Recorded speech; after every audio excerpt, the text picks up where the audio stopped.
the Minnesota Vikings, who everybody thought was going to have to give up as many as 3 first-round picks to move up to number 4 overall if they wanted J.J. McCarthy. Instead, they gave up basically a package of half-eaten Skittles, and they're able to move up 1 pick where they take J.J. McCarthy instead at 10. And then they hang out. They get Dallas Turner and at 17, had to do a little work there. But Dallas Turner, according to most, the cleanest edge rushing prospect that we see in the draft. So their first round was a home run in my mind, but they didn't have another pick till round 4. So how does that sort of approach your grade for the Vikings? Yeah, I look at it a little differently in that, yeah, they got 2 guys in the top 17, and that should be a home run, right? But I don't like viewing it as just a quantity thing. How did you get those picks? How did you come to get them?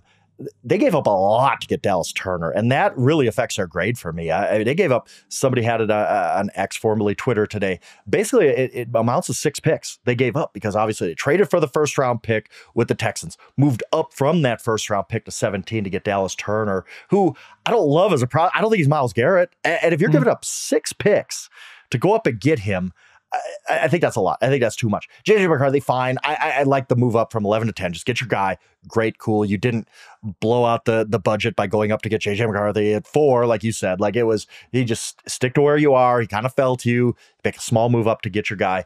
They needed a quarterback, obviously. I think Kevin O'Connell's going to do good stuff with him. I think Dallas Turner's going to be a good player.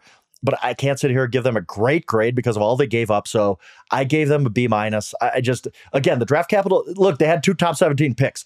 Everybody's going to give them a good grade. How did you get those 2 top 17 picks? Well, you gave up a lot of capital for that. For a team like the Vikings, that's not a philosophy I love. So I give them a B-. And I could have even gone in the C+ type of range because I just don't love how they came to these 2 top 17 picks. Well, and I gave them a C. And that C is because I just don't know what to expect out of JJ, right? Like if JJ McCarthy turns out to be what the Vikings obviously think he's going to be, then it's a home run and nobody cares about anybody else picked in this draft. If JJ McCarthy is mediocre or bad, then this whole draft is going to be viewed as a disaster. And you are right about one important thing with Dallas Turner.